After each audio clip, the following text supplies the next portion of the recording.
are live streaming already, so that's good. Welcome everyone tonight to EXO Hangout. It's been a while since we saw each other because we do this the first Thursday and the fourth Thursday of every month. And for those of you that's their first session tonight, welcome.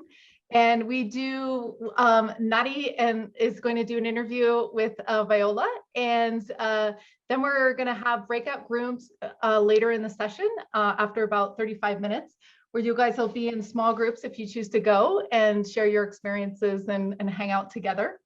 And then the last section of the event tonight is going to be sharing our contact experience. We think it's important to get a record of what's happening with everyone.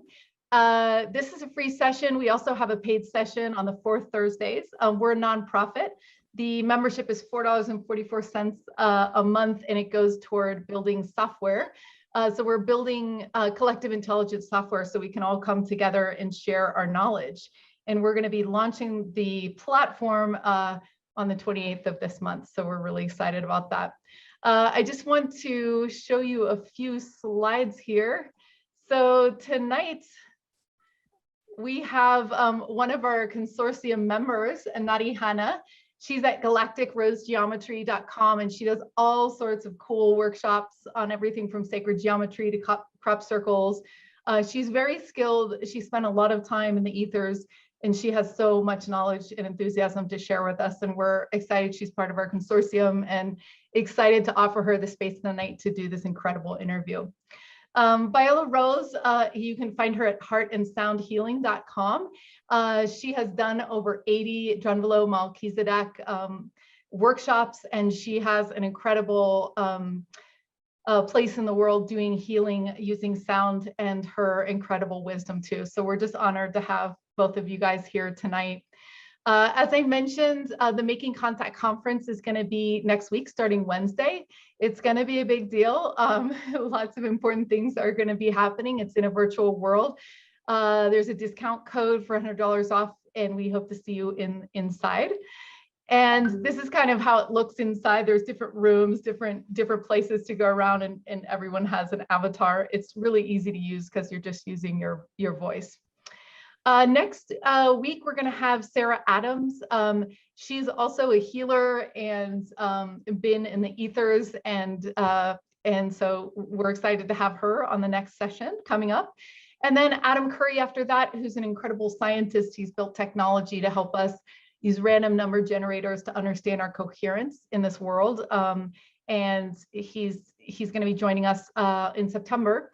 And then Linda is going to be joining us at the end of September. She's written a book that was completely channeled. So she's going to be talking about channeling galactics and channeling in general, and writing and her theories on love as well. So, all right. So I'm going to pass it over to you guys. You guys can go ahead and unmute, and I will give you the floor and welcome. Thank you. Thank you. It's so good to be here. Well, we got introductions, so we're all set. So why don't you do that little drop in? Yeah, just before we even begin chatting, I would like to set the intention that we can connect to the wellspring of higher wisdom and our higher selves, and just like sort of open that portal so that we can let these higher wisdom and energies move through us for our own understanding, and so that we can be in service to the healing of this planet and the evolution of it. And so these conversations for our own growth and the betterment of the world. I'm so excited to be here with you all. Right. I'm just gonna change our view. Is that okay for you? Yeah. Okay, great. So I am really excited to be here. Thank you, Zenka, and this wonderful EXO Metaverse community. And thank you, Viola. The two of us have been having cosmic chit chats for a lot of years, and typically we are existentially and ascension oriented. So we've had a lot of chit chats about what's going on right now and the trajectory of humanity. And as I'm sure is true for so many of you, it's been a bit of a roller coaster lately. And so there's the ups and the downs. And we were, I think it was in one of the downs, we came upon we came upon the information of a solar flash and the idea, kind of with a new spin on it, right? The idea of some sort of cataclysmic event for humanity. But it was just timed so perfectly, as I will speak for myself. I was in this pit of despair, pretty much. It was a pretty big low. Yeah, the existential ping-ponging. Yeah, That can happen where like it's all going to be great. And then sometimes, some days, like, I don't know if any of us are going to survive this. If whatever's coming down the pike is big. And, you know, the ping ponging, it's what I call it, existential ping pong. So I Yeah. think we were both in a downward swing. Yeah, it was a dip. Like, I don't know what's going to play out No. here. Yeah, and all the feelings that go along with that. So I know that we're in good company with that. And it was in one of the low points where the idea of the solar flash, it just kind of reemerged. And I know we talked about it, and I got really hopeful. I got really excited because I haven't been able to see a way out, honestly. And so it was this, oh, great, here's the solution. So we talked about it, and then we found this video that I want to share a couple of clips with. It's from a BQH practitioner, which is Beyond Quantum Healing. It's the woman Allison Coe, and the video came to me the day after we were talking about the solar flash, and she literally is sharing it's a transcript. She's reading a transcript of a client in a regressed session, and she wanted to put the YouTube out and share it because she had been having a sequence of, she had so many people that were sharing the same story, namely about their experience choosing to come into, to incarnate right now in order to help humanity through this solar flash, through this experience, and to help us really use it to use it for our betterment and use it for our ascension. So yeah. Yeah. And like, you know, and all the talk of like, what is going on here? You know, what are we doing here? What's our role here? What it actually is playing out on this planet at this time. You know, some scenarios, there's so many different scenarios, and yet a lot of them lean toward a big event happening.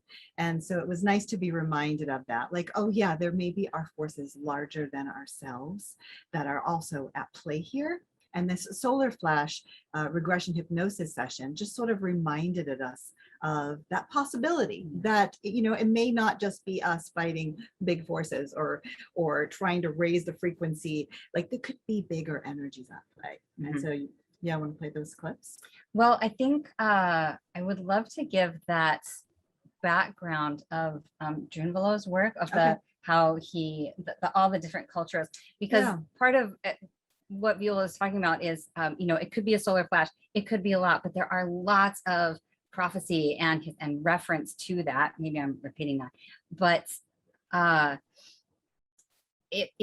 let's see, I lost my train of thought, but we've got just a little reference to remind us that we're not just, this isn't just pie in the sky. There is a likelihood of some events.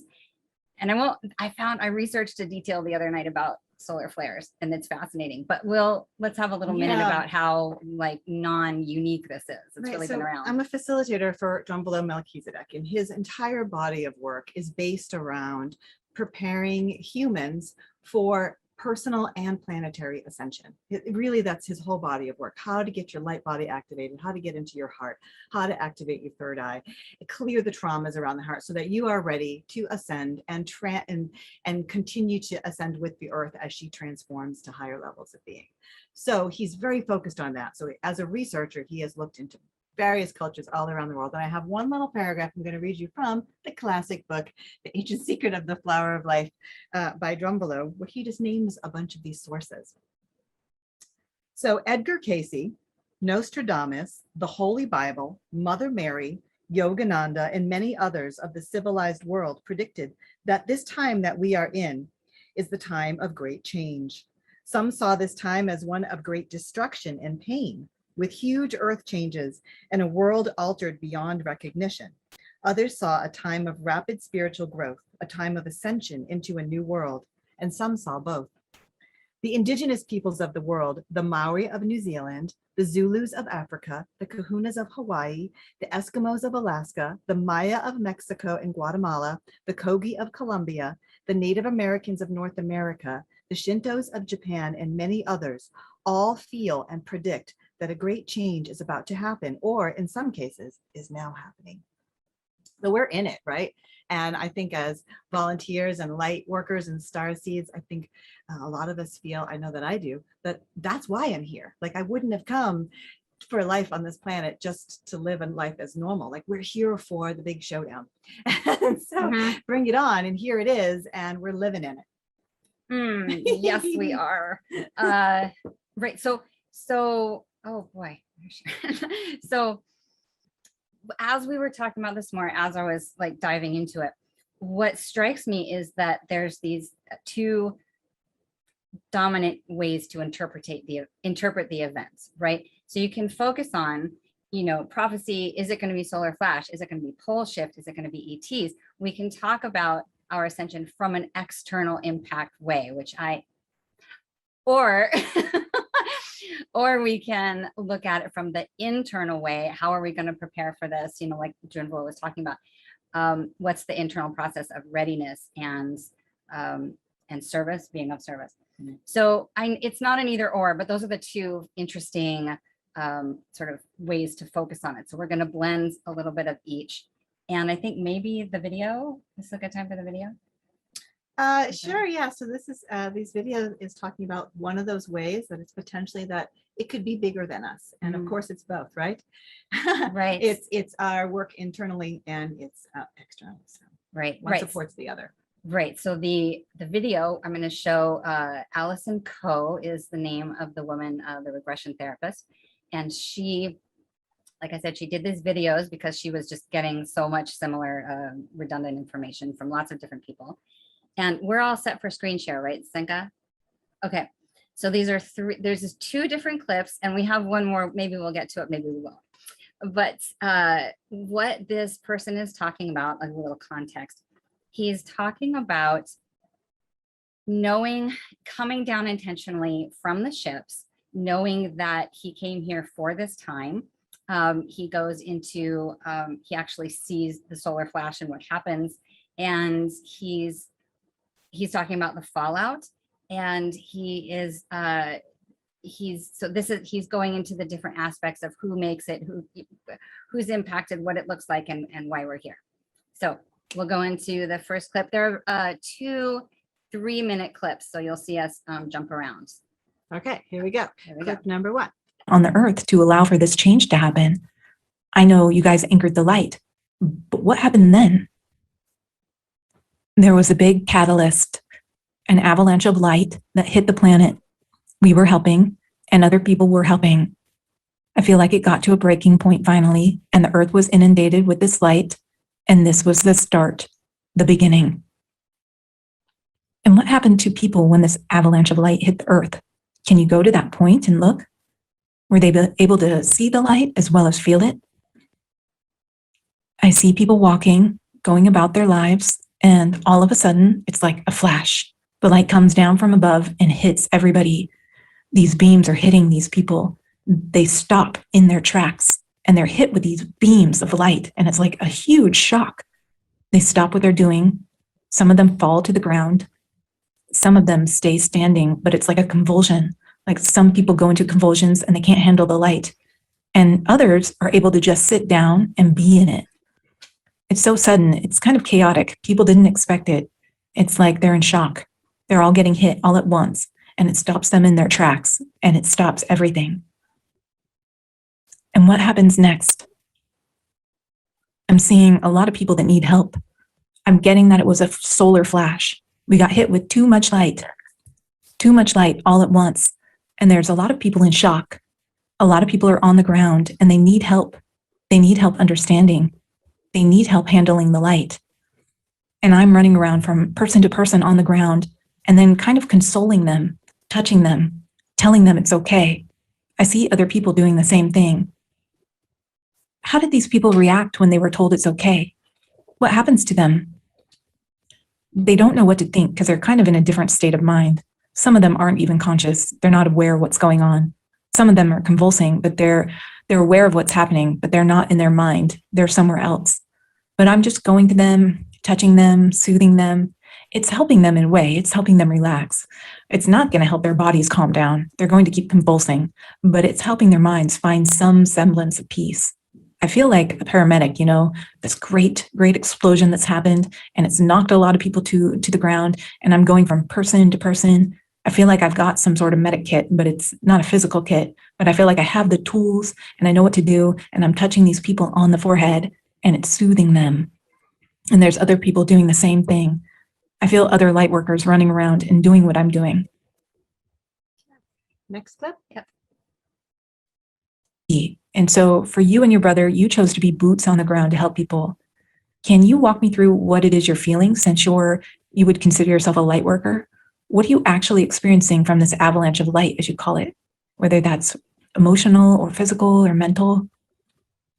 Well, when it first hit, I feel like I needed a few minutes to just be in it, and get used to it.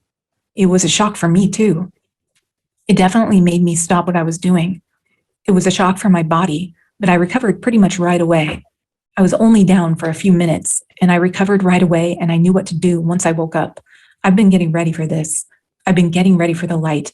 I've had my downloads. I've been slowly becoming in tune with this, and it was just the initial shock that got me down. But once I woke up, I'm able to deal with it, and now I'm on. I know what to do. I'm busy. It's hectic, but I'm in the zone. I'm doing what I came to do, and I'm in action. My brother and I, we know what to do. What are people needing at this time besides your reassurance? The people around me, they're not used to the light. They're not used to these energies. So they need assurance. They need help getting through it. We're just there to ease their transition. And what does that transition look like? I'm seeing people slowly waking up. It's like they've been asleep and now they're awake. And I feel like not everybody made it through. It's not the same amount of people that there were before, and people are waking up and they're confused, and they're slowly going to remember what happened, where they were, and they're in a different place now. It's still the old earth, but it's in the new earth. Everything still looks the same, but it's a new vibration. Everybody knows they're going to be more aware as time goes on of where they are, and we're going to start anew. We're going to take back the planet. We're going to undo what was done. And do your wife and son come back from their meditative state to be a part of that? Yeah, I feel like we're going to be living back on the ship for some time. That's where our family is. That's where our crew is. We're going to be living in our ship, but we're also going to be slowly moving back down once the cities are ready. Some people are going to stay on the planet. They're going to live in the crystal cities, and they're going to help rebuild the planet. And we're going to be helping too, but we're mainly going to be back in our ship up above. How will you help from up above? Can you walk me through that? We're going to be supervising the reconstruction. My family and I, we came from above. We're not from here, from Earth. The ship has been our home for a long time, and that's where we're happy. But a lot of people are from here. They're from Earth. They've been here a long time, and this is their home, and we're going to work helping them. We're helping them to rebuild. We're monitoring from above, but we're also working with them on the ground. And we're taking down the old buildings in the old cities, and we're helping them bring back the forests, bring back nature, clean the water, bring back the animal life. And we will be teaching them to rebuild and live with the planet and live alongside the planet without affecting her or the plants or the animals. We live on these grid systems. We live in these crystalline cities, and I'm seeing big towers, and all of humanity live on these grids, and we live with the earth. But from these grids, we're able to send out energy to the planet for her to heal and for nature.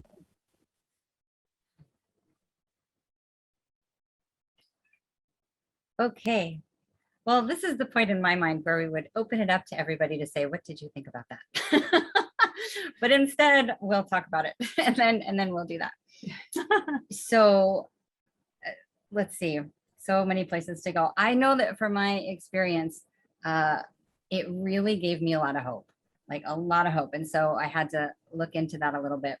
And in part, it's because I feel like we're so far gone here that we need something external. And yet we can't just have the external. We've got to have our internal process ready and able to interface with whatever the technology or civilization or environmental destruction that's going to happen. So there's this there's this partnership where I have more hope now, and it inspires me to work more on my internal process to be ready. It's not like this, and this is what I'm going for. It's not like, oh, the ETs are coming, we're fine. There's that real encouragement to be ready and do the inner work to be able to receive and show up. And I mean, so many of us as light workers and star seeds, and however you identify, we kind of know we're here for a big purpose. And we also know that we're not from here. I really loved the validation of like, yeah, we're on the ship up there. It's fun. We can watch from up there, and we'll be walking on the ground too. I actually just had a thought while you were sharing about what you were saying about how, it's not using, oh, the ETs are coming as an excuse to not do the work, Right. Actually using it as an inspiration to do the work, Right. because we're a part of something bigger. And there can be more reason and more motivation to be part of a big grand unfolding of the ascension of Earth, of the awakening of Earth. And it gives actually more motivation and inspiration to do the inner work that it takes to be a part of a bigger movement. Do you, like a super team, do you want to go into Drunvalo's or your specific perspective on how to do that work? Or, Yeah, what he does? Drunvalo focuses a lot on talking about the 3 days of darkness and the shift from third dimension into fourth dimension, or the fourth world into the fifth world, depending upon which tradition you're looking at. And so it's a little different take than that's a solar flash, although he does often talk about the solar flash and how the stair-step evolution that has happened has been, huge shifts in human consciousness coming through these the dance of transition between Mother Earth and Father Sky, right, is the solar flares, is the DNA information coming to Earth and upgrading us. And so if something really big came, it could shift things in an instant, right? Mm-hmm. But he also talks a lot about that shift into the fourth dimension, that when there's, a pole shift precedes a dimensional shift. And then what do you want to do to prepare yourself for that, for whatever's coming? And really it's getting into the heart and activating your Merkaba, activating your light body, and being in your heart and saying no thank you to whatever fear opportunities and invitations come into your life. And the more that you're anchored in your heart, the less you are susceptible to fear programming through the invitations to step into fear and to step into duality. You're just like, no thanks, I'm just staying in my heart, I'm good. And his work is really based on anchoring and learning to live from your heart, activate your light body, which is your ascension vehicle, which is your ability to travel interdimensionally with an activated light body around you, to activate that from the heart space as a unity vehicle, so that you can transcend this dualistic realm of the third dimension and travel onward as the Earth herself continues to upgrade through this dance of transition between the sun and the Earth. Yeah. And so there's a way that that I just sometimes I just unplug. I just unplug from the push and the pull of the dance that's going on in the world, and just get into the silence and the love that's in my heart, and just anchor there and just let the duality spin around the outside, and then begin to breathe prana in and let myself be a conduit for higher dimensional energies to come in and through to help upgrade and elevate and continue to lift and the planet to where it wants to go. It's a good job if you can swing it when you signed up. I think somebody said something on a comment like they No. were ready to speak. So Mm-mm. not yet. Okay. Leave it to Nadi. Yeah. So we will get to fielding the questions and inputs, and it's really exciting to see that people are jazzed about this. Just a couple more minutes, and then we'll look to give the opportunity for the breakouts, and then we'll keep going. So that's the Drunvalo's perspective of the heart and of the internal, and that the interdimensional accessing through the heart. That I signed up for that. That's what makes sense. And I feel like there's also, there's a lot of different aspects to grounding and being ready, right? There's being in the physical body, there's being in your center.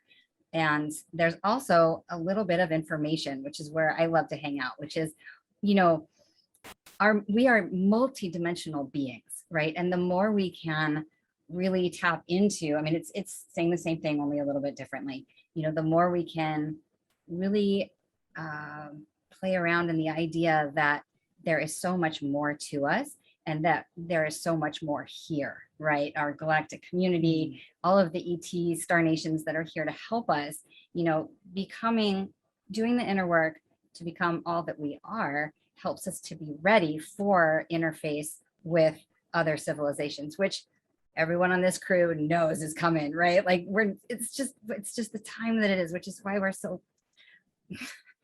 brilliant for getting that, you know? So really doing the inner work to be centered in you and your heart, and then also having that consciousness and that awareness that there is so much more going on, that we are part of such a bigger picture, that we have sensory capacities, we have psychic capacities that we can activate to tune into that and connect with that. So it's really this multifaceted approach to really maximizing why we're here and being ready for whatever's going to come whenever it's going to come. So there's this, you know, yes, there's the idea of the solar flash. And here's that piece of information that I read earlier. So a large CME, a large coronal mass ejection, is one that's very impactful, happens about every 150 years. And the last one was the Carrington event in 1859 that wiped out the entire, you know, telegraph system. And so we're due. We're right now.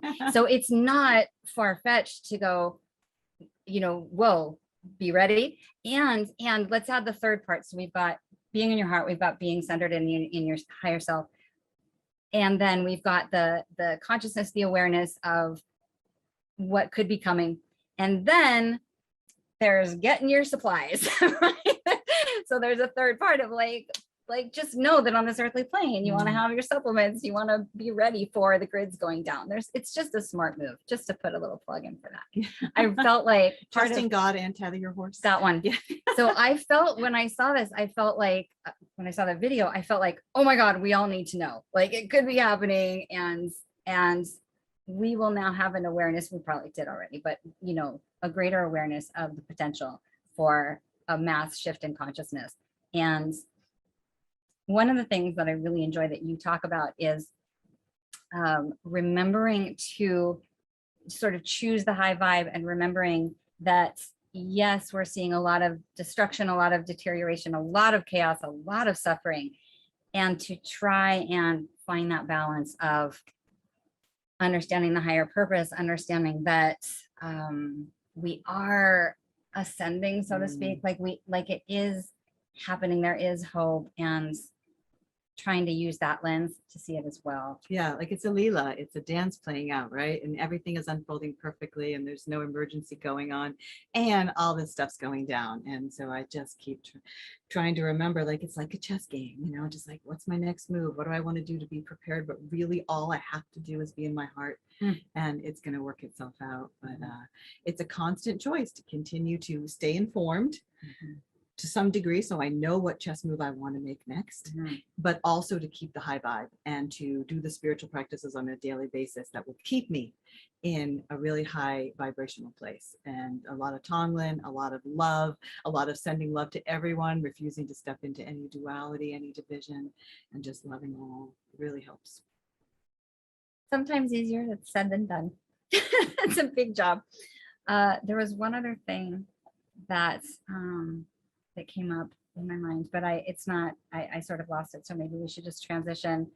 Zenka, do you want to do, we're at about the half an hour mark. I feel like there's one I've been sitting on that it'll come to me in a minute, but yeah. Yeah, let's maybe look at the surveys here. So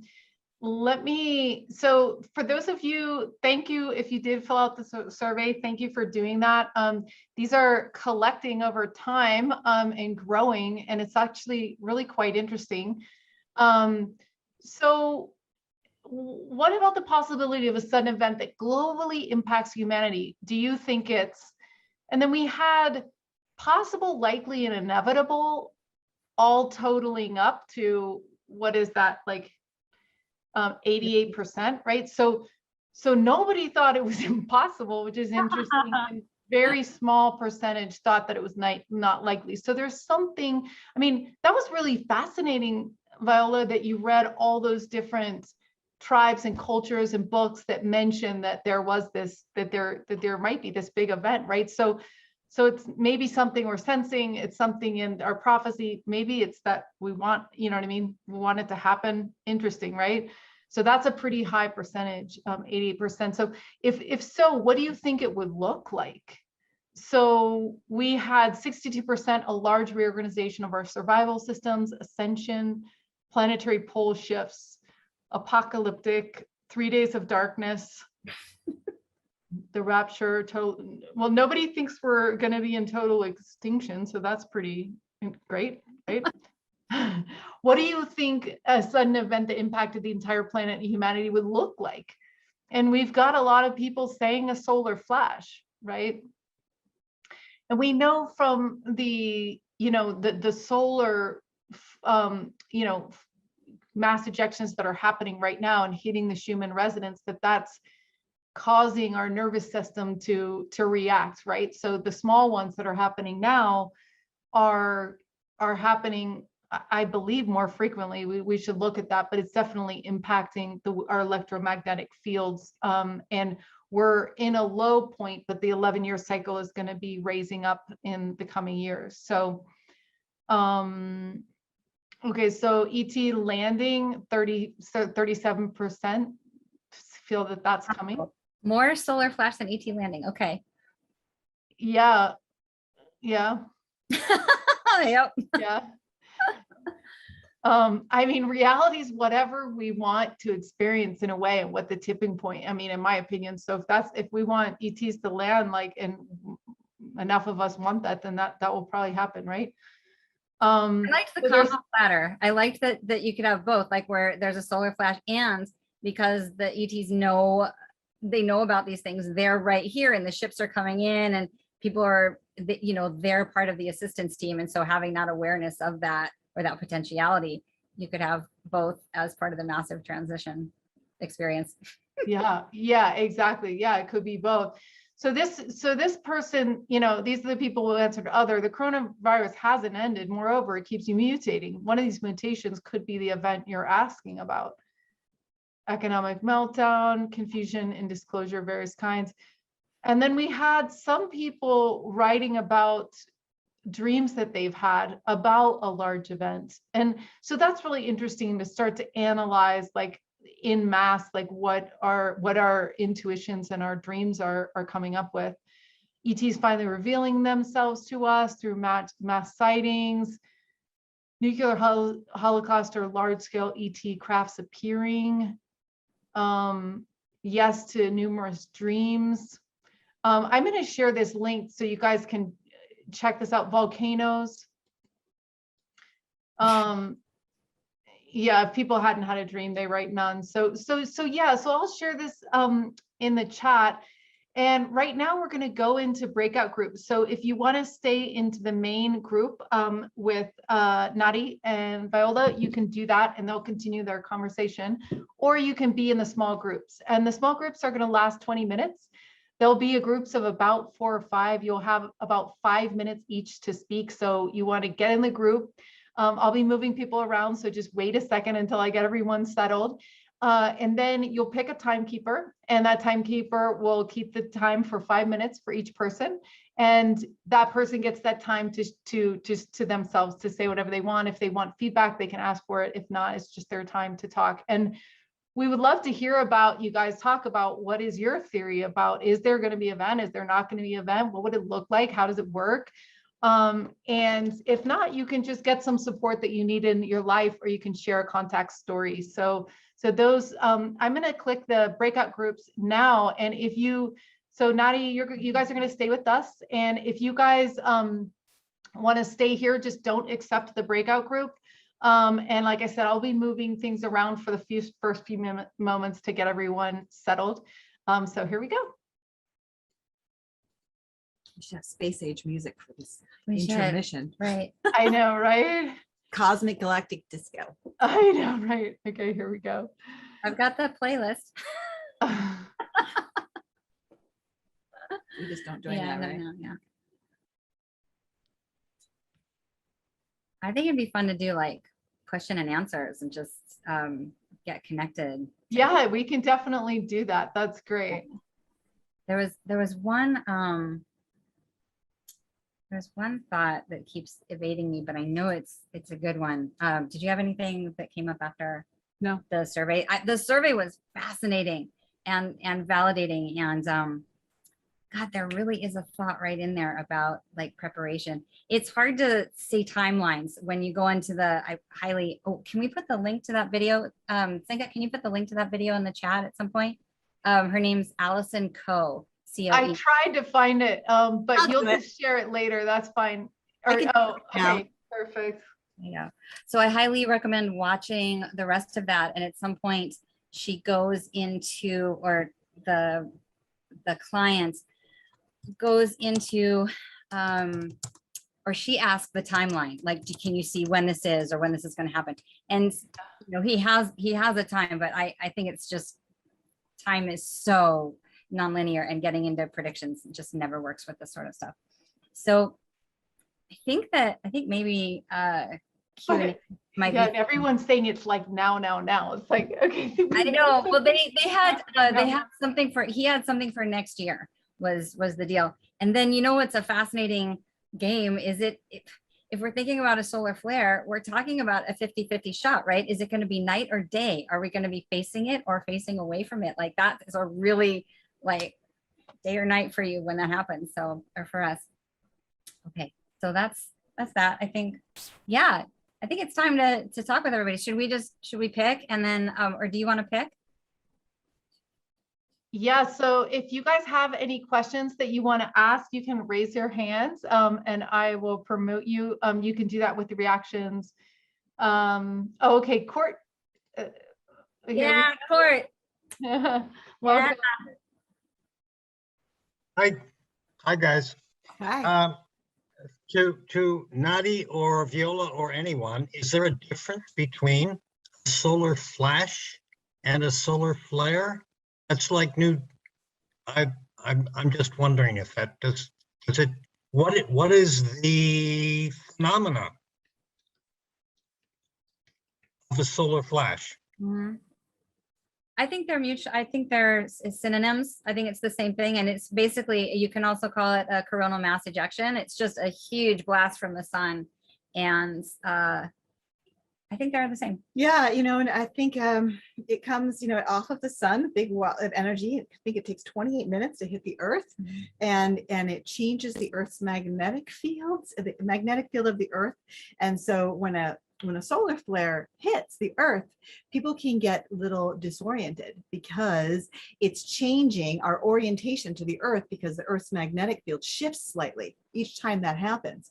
And those are the DNA upgrades. We want those, but people can get disoriented, like, oh, solar flares are happening today. Like, I can't finish my sentences, you know? And Drunvalo says, you know, go outside. If you know they're coming, you can sign up on spaceweather.com or solarmonitor.org and get notifications when a solar flare is coming. And then you could get outside barefoot into the sky and just like receive, you know, and just like upgrade. And so I get really excited about them. Okay, so basically they are the same. They are the same thing. Yeah. Okay. Thank you. Yeah. And that was actually the piece that has been evading me, is the DNA upgrade. It is like the way that the sun interfaces with our genetic encoding for this activation. It's almost like we were encoded for this event with some sort of like massive photonic blast that impacts us at a supercellular level and energetic and beyond. But that is a big part of this. And I don't know the science, obviously, but there are many that do. And so looking into the DNA upgrade that then allows us to tap that multidimensional reality, that multidimensional self that we are, like super activating it could be instant activation of our psychic abilities, of our telepathy, you know, like maybe we would be able to talk with each other across the world and coordinate the recovery team and the aspects and like all sorts of possibilities about how in the midst of this mass destruction, there could be this absolute explosion of our genius and our capacity to get through it. Like I get so excited, clearly. So, okay, great. So We have another, we have a couple more questions here. Karena and then Heather, you're next after that. Karina, I'm looking for you. Oh, here you are. Okay, here, because you were on. Look at my lips. I put this funny thing on. Look at my lips. How funny is that? Okay. I just have a comment because this idea of the solar flash or whatever it is, it's been coming up more and more from so many different sources. So it really is getting my attention. And from this is what I understand from one particular source. I tried to find the link. I'll look a little bit better, but that, you know how we've been having all these monoliths showing up all the time? So, and all the ley lines are underneath it, right? And crystals. So when the solar flash hits, it hits like the monoliths which hit the crystals underneath, which starts sending this energy through the ley lines in the on the planet. So it doesn't matter what side of the planet or whatever you're on, because it's not just that the light comes through. The light comes through to activate a whole lot of things that have been laying dormant, waiting for the moment, and the moment will be when the flash hits. So that's my comment. Beautiful.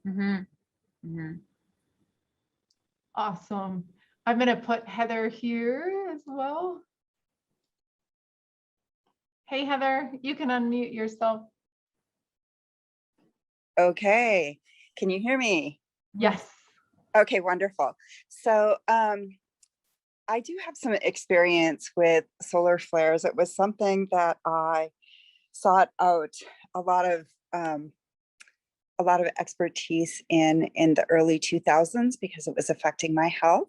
And so I did a lot of research with some people at the University of Minnesota on the topic. And so what I find is interesting is I don't really have the vernacular around the ascension process. So I'm going to kind of leave that off to the side. But there is, when there are X-class and M-class solar flares, again, go to spaceweather.com, recent solar events, get on the monitoring.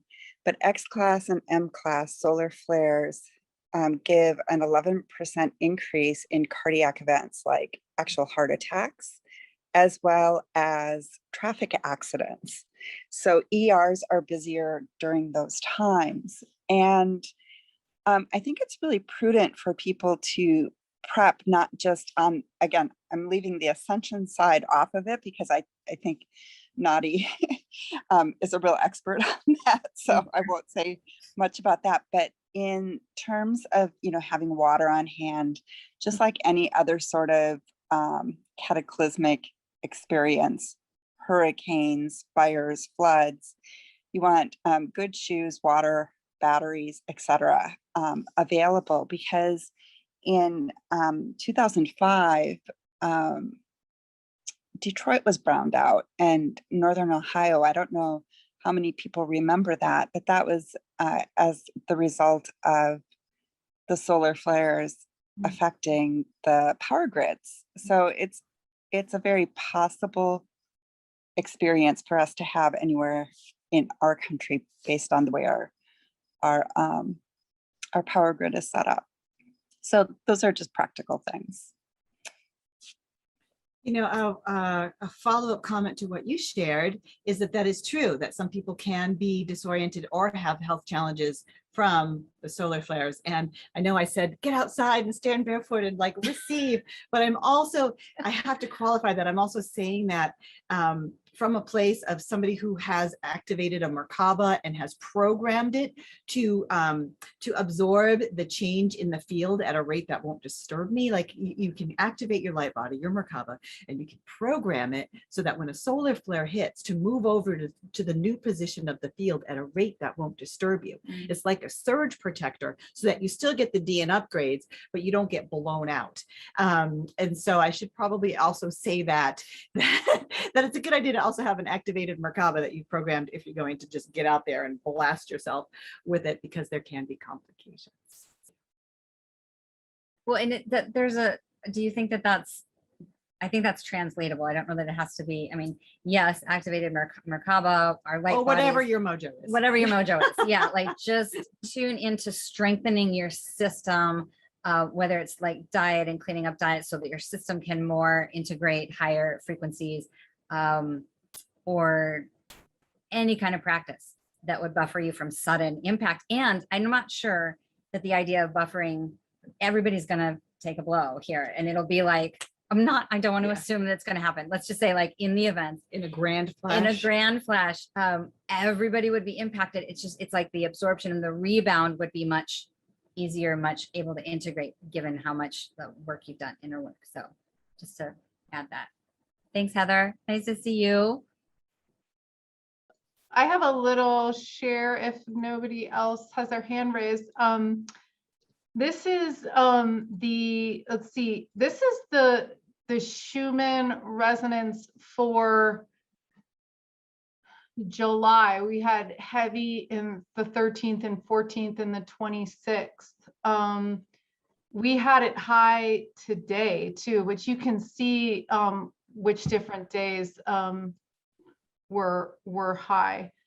Sorry, I thought I had August up, but this is actually showing the other ones, but it was high today. And this is those cycles that we were talking about. We've actually have 2 low cycles, which doesn't happen barely ever in the history. You know, we've tracked these 11 years for so long, and we've had 2 low dips.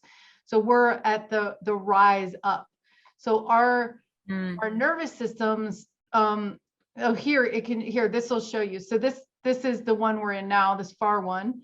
The last one was low too, and it's very rare that happens. The other ones were high. So just like when we're in the high point, just like you said, traffic accidents happened, just like the full moon, you know, that's where we either have a war or inventions. It can go either way. But this is the number of sunspots in red. So this is when the sun produces a big explosion, it heads to Earth, and it affects our field. So those are the number of sunspots, the red, and these are the number of historical events. We're talking about wars, we're talking about inventions, all those big things. And it's exactly parallel. Wow. So this was the discovery, you know, and this is from 1750 to 1920. The guy was analyzing like war battles and stuff, and he was like, oh my God. So we know, right, that this is happening. We had 9/11 on the peak, you know, it's like we as humans get a little bit more altered in it. You know, there's all these articles about the stock market does the same thing, right? So that's why it's so important, right, that we this is the Dalton minimum, it's this 2 low point, that we really we have the potential to create renaissance, you know, as we go up in the next 6 years, right? That's when the peak is going to happen, in 5 or 6 years. So we can create this renaissance if we're in peace, if we're in coherence, or we can have World War III, you know, I don't know, we get to decide. And that's why it's important, like, as you guys are saying, to do the inner work now, because we are going to be excited as a society. Everything's going to be excited if this is the low period. Imagine, right? Oh, so what are we going to do, you know? Yeah. Choice point, right? Like that's another choice point and bifurcation, right? Like we're seeing so much of a split in terms of what you're going to focus on, and whether it's going to be fear and division or unity and love. And so part of why I was really excited to do that is just to continue to give us motivation to pivot towards the interconnectivity and the potential for the higher vibrational manifestation. That data is fascinating. You have converted me to a data junkie. I love it. I was wondering, since we have a minute, do we need to do other things, or could we show that 3rd clip of the video? Do you have other things? Nope. Kind of have. Yeah, if you guys, and we have the contact thing if you guys want to do that. But yeah, go ahead and share that, and then at 7:30 we bring everyone back. Okay. Yeah, it's just, I think it's 4 minutes, maybe 3. It's not long, and I think that okay, then we'll bring people back. This one goes more into the ships. Should we wait, where were we going to start? Oh, we've got it queued up already. Do we have it right? Should we wait for people to come back to the, No, I think we share it now. okay, we go for it, 28:15. Yep, okay. Okay, this is the last one that Nadi wanted to share. Yeah. So it sounds like there were many people who didn't go on the ships, though. Wait. Yeah, a lot of people stayed, and these are the people that I left it at a fast speed. Sorry about that. We were scrubbing it at a fast speed to get the right spot. Let's go down to 125. And then we wanted it 28:15. Okay. Can't miss a minute. All right. All right. 20, what? 28:15. Yeah, exactly. Okay. Perfect. So it sounds like there were many people who didn't go on the ships, though. Yeah, a lot of people stayed, and these are the people that didn't have to go. These were the people that could take it. They've done the work. They've done the work in order to stay, and they're going to be the first ones to be on the planet, and they're going to help my team get it ready for everyone else. Good. Okay. So these people who knew this was happening, so awakened people or light workers, they're the ones you had to help and act as a medic to when the light hit. The light workers are people like us. They are starseeds. They're not people from here. They're the ones that came down in order to help in this shift. They're going to be aware. They're going to be conscious of everything that's going down. They're going to be down here to help these people who are awake enough to go through the shift. But the people that are going to need our help and are going to be the ones that stayed here and who are awake enough, they're from here. They're from Earth. They've incarnated completely here on Earth. They originated here, but they're at a level where they can handle the energies. They've done the work. They may not all be awake now. They may not be conscious of the fact that they're awake, but they're the ones that are of higher light.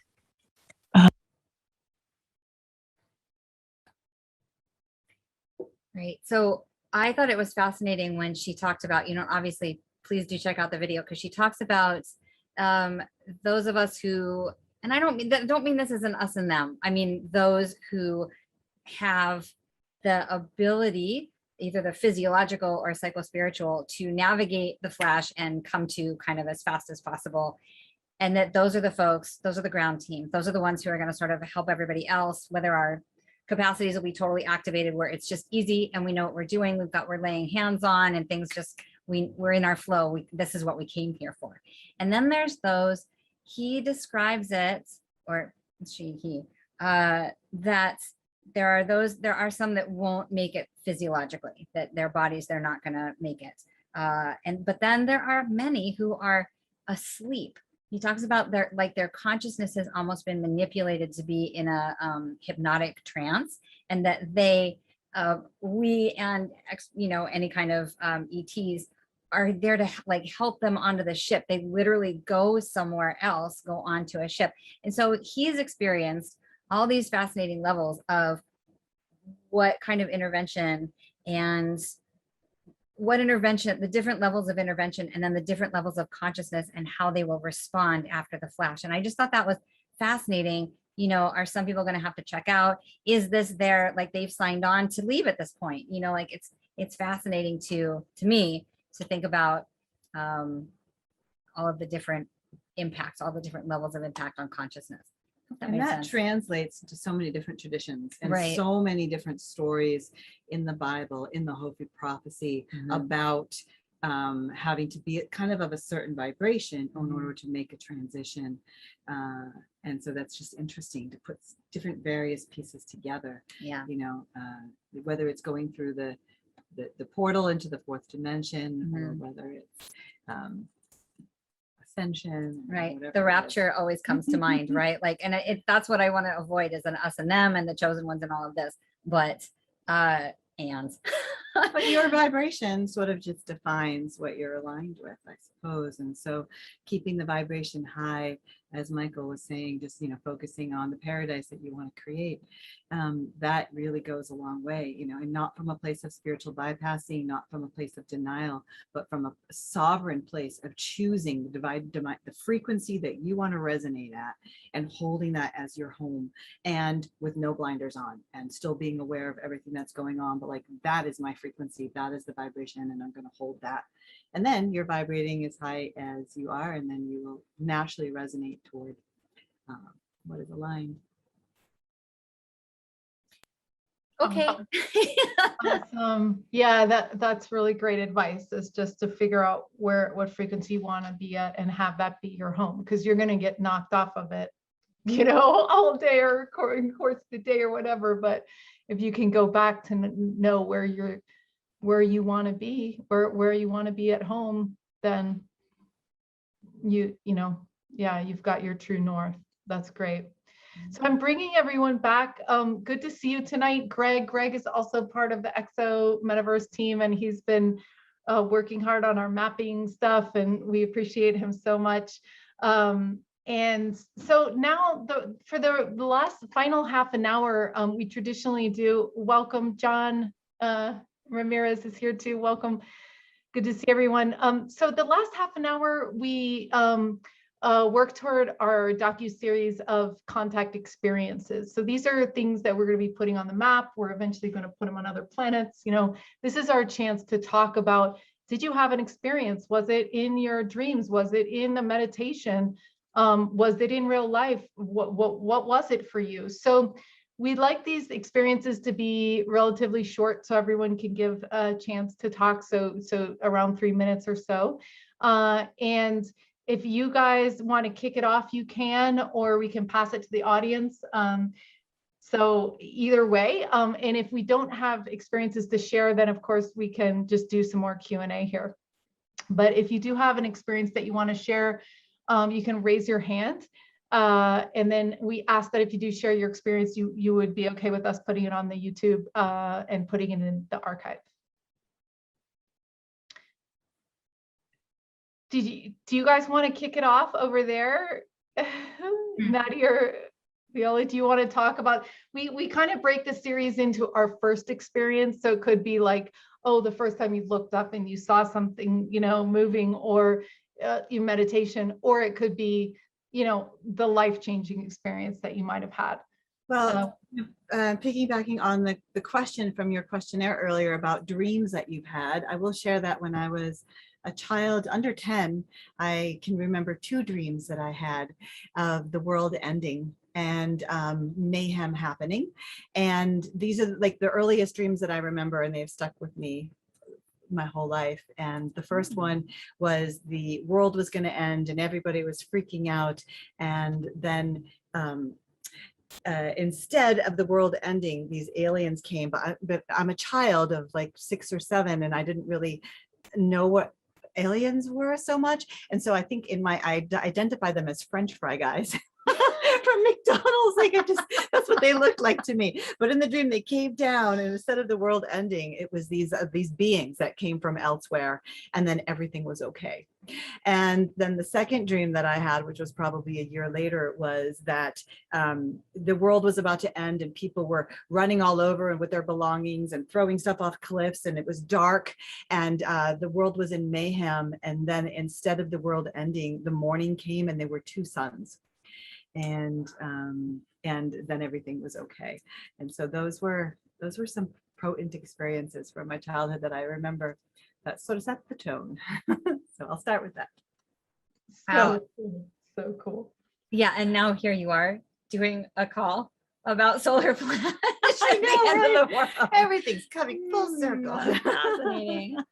I can't think of anything super related for ET contact. I know that. Okay. So we have Michael here too, if you want to pass the mic. Okay, Sure. so Michael, you're on. I love your shirt, by the way. It's amazing. Well, actually, interestingly and coincidentally, the experience I'm going to tell you about is from a self-development workshop with Robert Kirby, and this is his logo. He is an American guy, been in Australia for many, many years. I was doing this workshop, and I had seen a UFO, and I had a few dreams and things related, but I won't go into all of that. But basically this like silver ball just hanging in the sky for hours and hours and hours. I can't remember how long. I think it was like 4 or 5 hours or more before I gave up. I was sort of willing it to move or whatever, but I wasn't kind of in any particular telepathic communication. I was just fascinated by this ball hanging in the sky. But moving on a number of years in this self-development workshop, I was doing a one-on-one kind of exercise, and that was all going fine. Suddenly my crown chakra started to expand dramatically. Like I'd experienced sort of energetic expansion before, but nothing to this extent. And basically all my chakras right through my entire body kind of expanded till I was flowing in energy to the point where I actually, it was too hard to handle. I started crying and realized like, okay, don't resist, just relax, breathe and whatever. I lost consciousness to the room, was not aware of the person sitting in front of me, like she was only 2-3 feet away. My awareness seemed to go into 3D, and I really am still struggling to kind of understand how that was, but somehow I became aware of who and what this being was. I actually, at one point in the early stages, I looked down at my feet and I saw wings. And this is almost like an anchor point to the whole experience, where I said to myself, wings? What? Really? Wings? And so what I became aware that it was a very large, masculine, muscular being, probably, I don't know, it must have been like 7 feet or something like that tall, because at one stage I was lifted up, and which was effortless for him. And I seemed to float, at least in my mind anyway. And this went on, and I sort of played with the resistance of allowing the energy in and feeling the flow.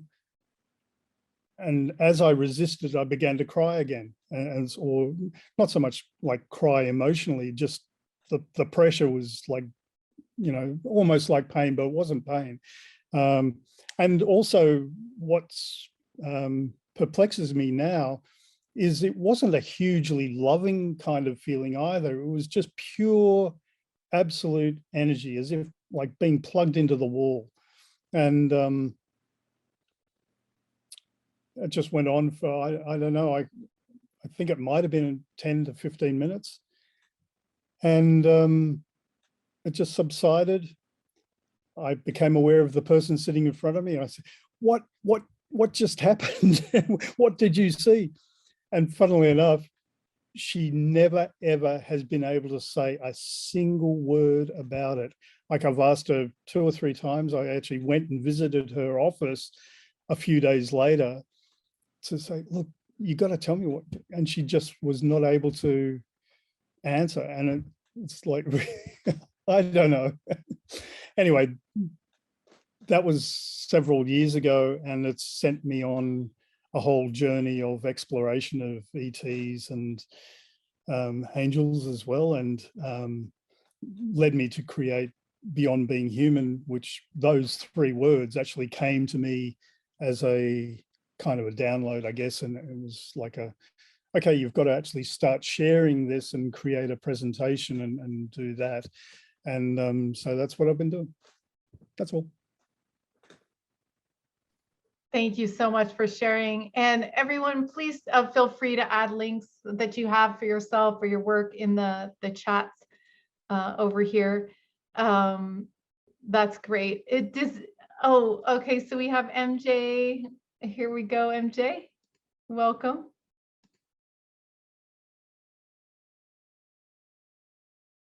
MJ, can you hear us? If anybody else also wants to share an experience they had, a dream, a premonition, an experience in real life, please raise your hands. And I don't know if you can hear me. Now we can, yeah. Hey, Zanka. Hey. I don't know if it's possible to share my screen. I was gonna just show something. You can. It has to do. Okay. Yeah. And while you're doing that, I just wanted to encourage, I know you're an artist, and I don't know if I mentioned this. There is a art contest with cash prizes as part of this conference, Making Contact conference. So there's only 2 days left, I think, or 3 days left for the artist contest. It's free to enter. And it's going to be voted on by all the conference goers. It's going to be in a virtual art gallery. I just shared the link. So definitely, MJ, encourage you. And then if you guys know any artists that would like to be recognized and participate in cash prizes and get free tickets to the conference, you can share that makingcontact.com/artist-contest. Cool. Okay. So I don't know if you guys can see this. We can. Okay. It's been a while. This is something I kind of rendered based on an experience I had a few weeks back. And I just felt like I just had a gut feeling or a feeling from the heart that for some reason I needed to go ahead and create this. And something very interesting happened. Let me stop the share. Let me see if I can replay it. Okay. So this is actually a rectangular prism ship that I experienced, and they actually gave me a download during the experience, like a miniature version of it that uses water. I think I talked about it the last time Alan was in the show. And they use water or memory stored in water to travel and seek out portals in our sky to travel different places. But the interesting thing that happened today, I'm gonna stop this so I can talk, is while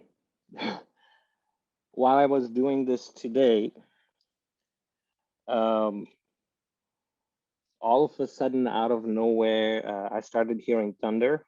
There was no thunder or anything that was broadcasted in the weather in my immediate area.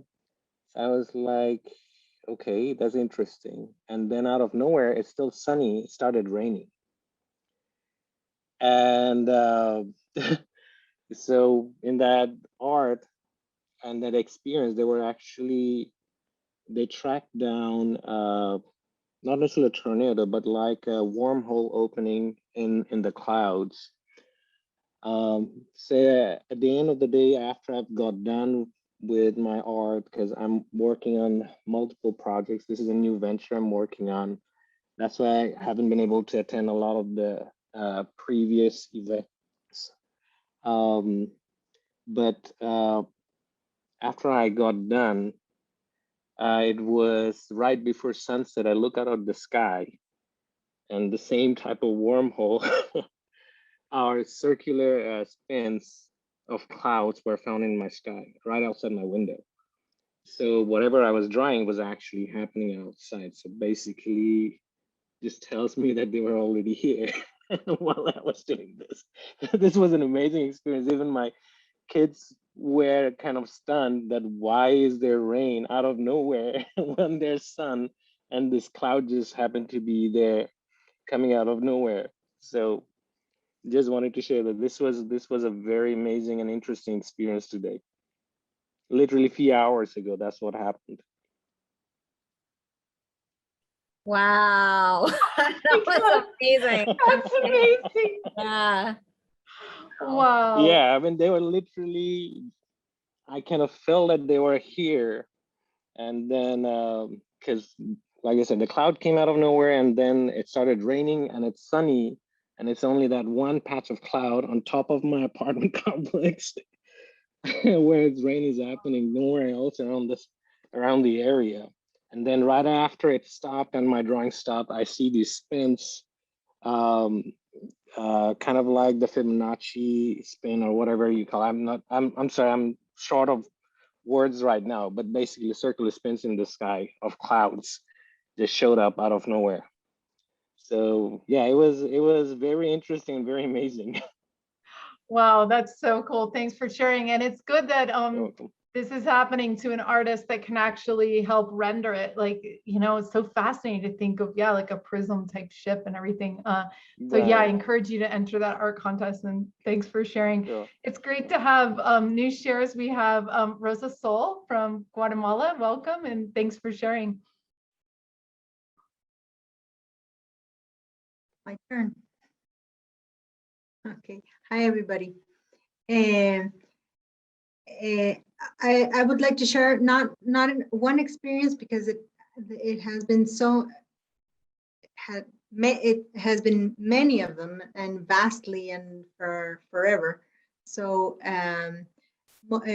more like the process of evolution of the relationship with the ETs that I have been having. And at the beginning, it was more of looking for them outside. And of course, I've seen the ships, and we've even danced with them with a friend, and many dreams and others even materialize with touch or with sound, or different types of manifestations. But I think the most important evolution of this relationship has been the point where I stopped looking for them outside and started talking to them from the inside, and especially from the because I've always had relationship with avians, with the Arcturians, and the Pleiadians. Those three especially. Very seldomly others. And when that changed, the language changed, and the multidimensionality, the relationship in a multidimensional language has continued to evolve, to start to seed universal fraternal energy. I don't know if you're understanding anything of what I'm saying. Yeah, you're doing a great job. Yes. So it has been magical, and atemporal, and very generous. So good to see you, Rosa. So nice to see you. You too. Great to see you. Yeah.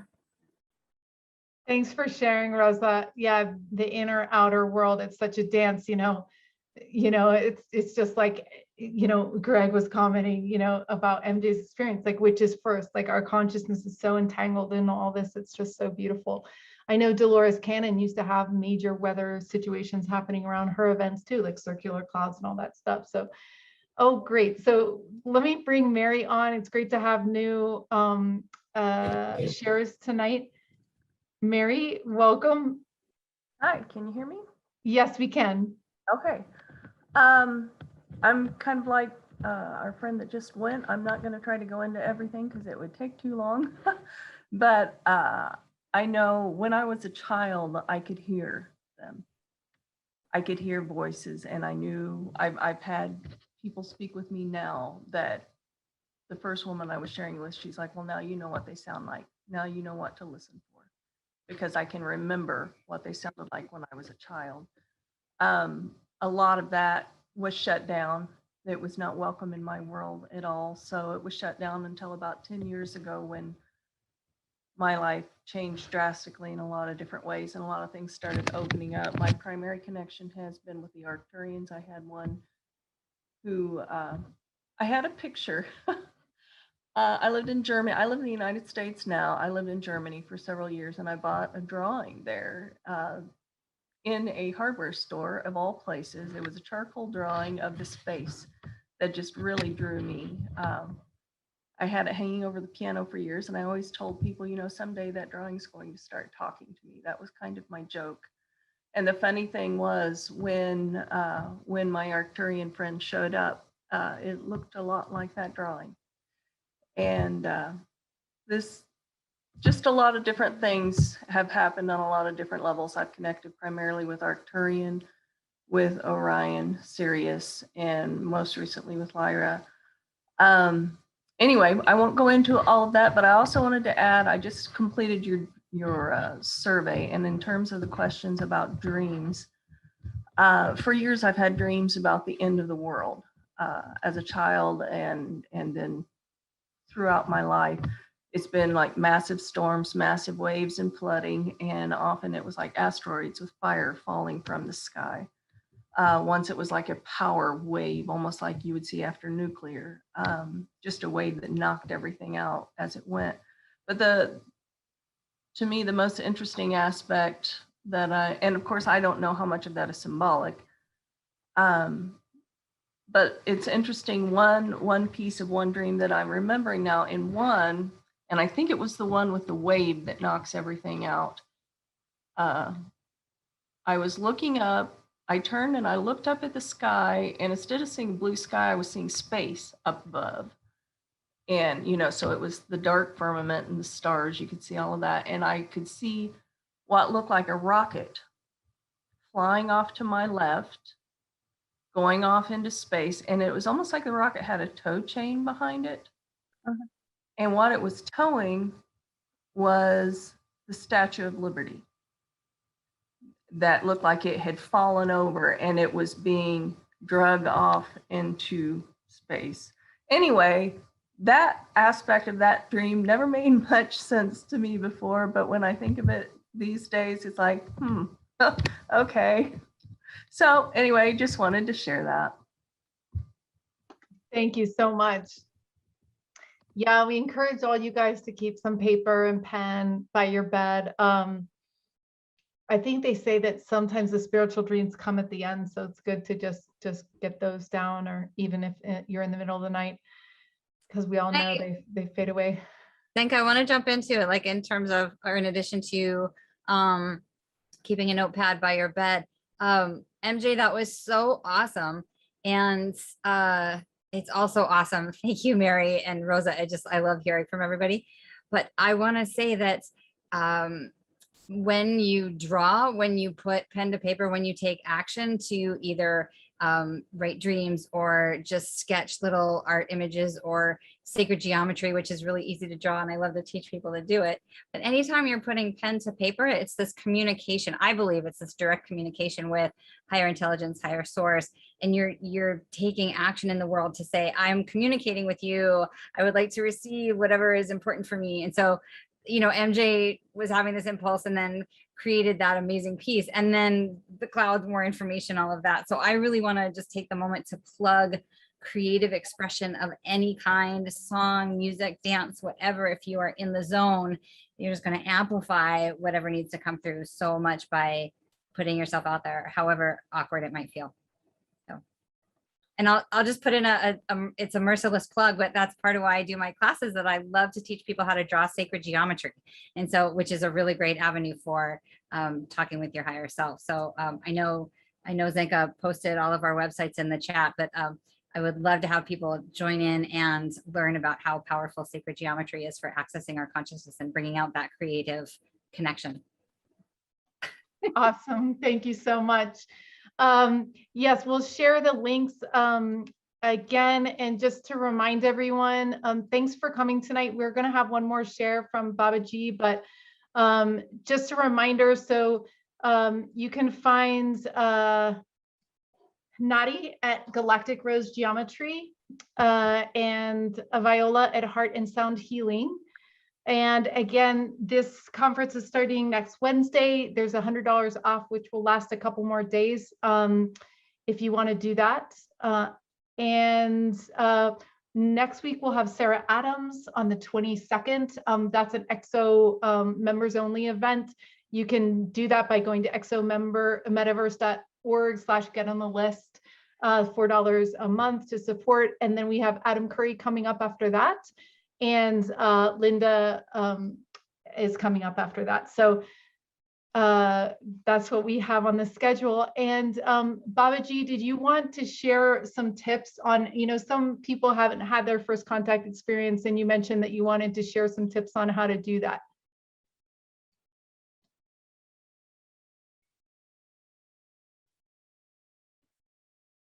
But maybe not. So Why don't we Wait, just, wait. I forgot to unmute myself. oh, okay, great. Are you ready? Yes.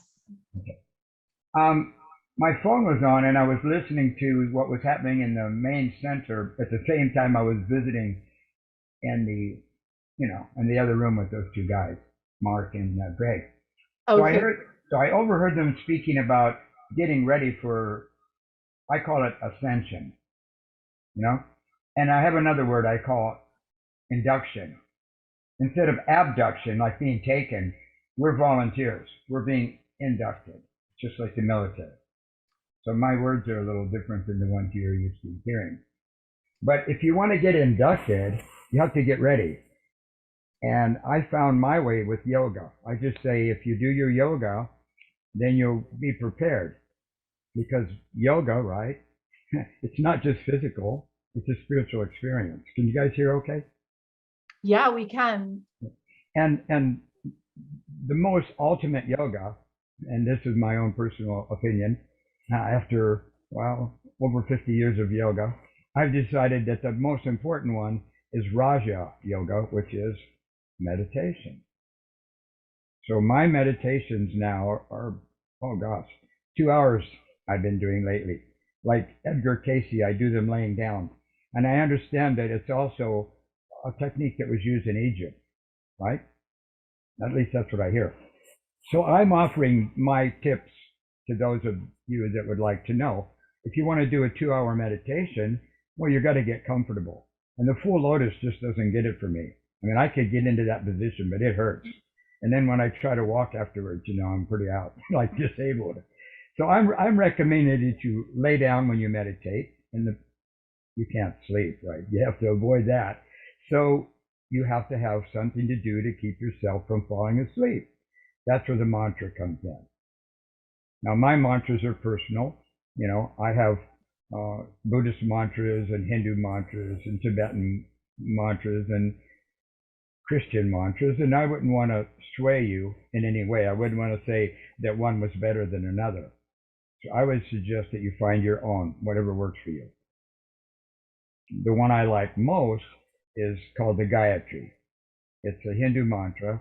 It's from, I believe, the Vedas or the Upanishads. It's somewhere way back in history. And it's simple.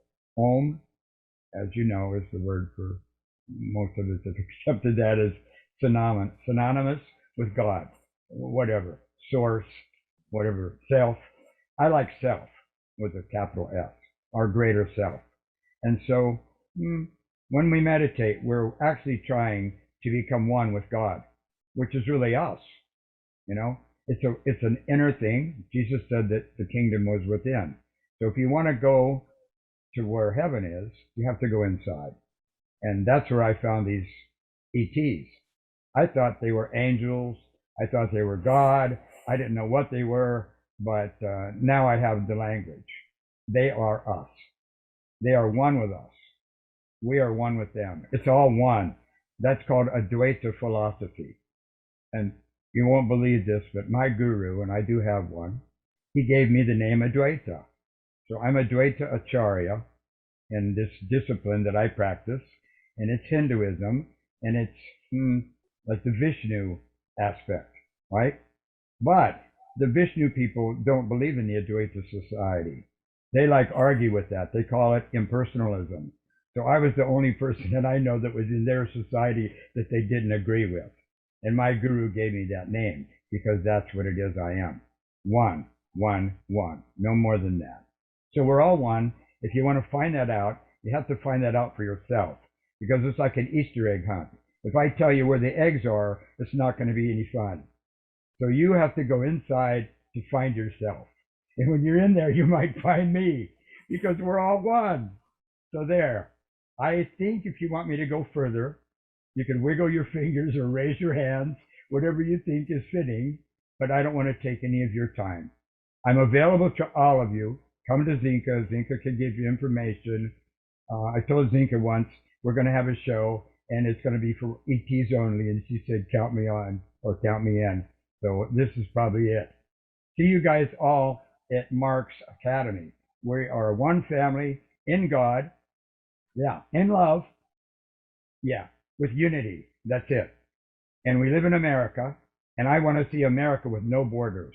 My plan is to like include the Mexicans and the Guatemalans and the Chile people and Canadians and all of us. We're all on one continent, and I just want to take care of our part of the world and let the rest of the world take care of itself.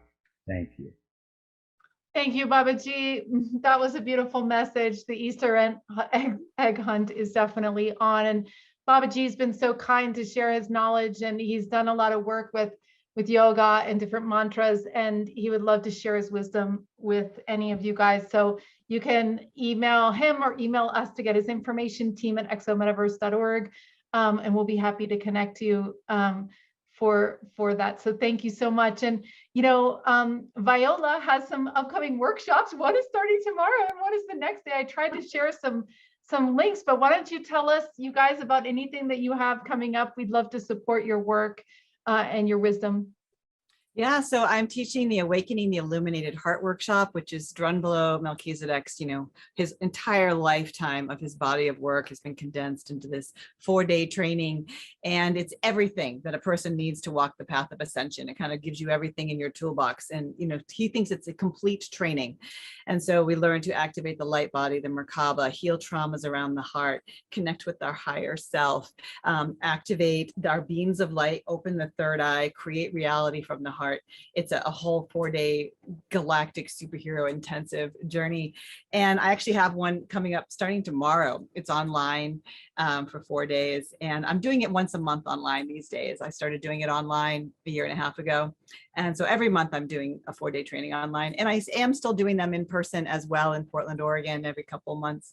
So if you're inspired and you want to jump into starting tomorrow, you can just message me tonight. And if not, I'll have one coming up starting on August 10th to 13th. I've got one, and then I'll have one in September as well. So you can also go to my website and just read lots of testimonials from hundreds of people who've taken it with me and just kind of get a feel for it and see if it's for you. And so that's the main thing I got coming up these days. That's great. Yeah. I mean, yeah, you've taught over 80 of these workshops, and it's so great to have such a leader to walk people through that full cornucopia, experience to go inside and to get ourselves ready and polished up for the road ahead. Very, very cool. Awesome. And also Nadi she's always doing workshops and fun things and movie nights. And so I encourage you to check that out as well. So thanks everyone for coming tonight. We look forward to seeing you in 2 weeks, if not in the conference next Wednesday. And thanks for all the work that you guys are doing in the world. And thanks for being here tonight. So we'll see you next time.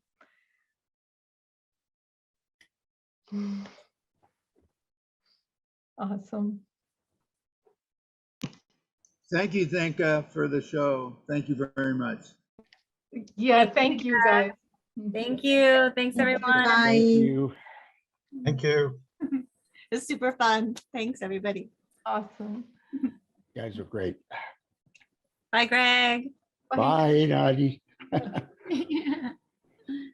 Thank you. This was really, really good. I very much. Oh, that's great, Kathy. We love seeing you each time. It's so great to have you with us, and I'm glad you enjoyed it tonight. Awesome.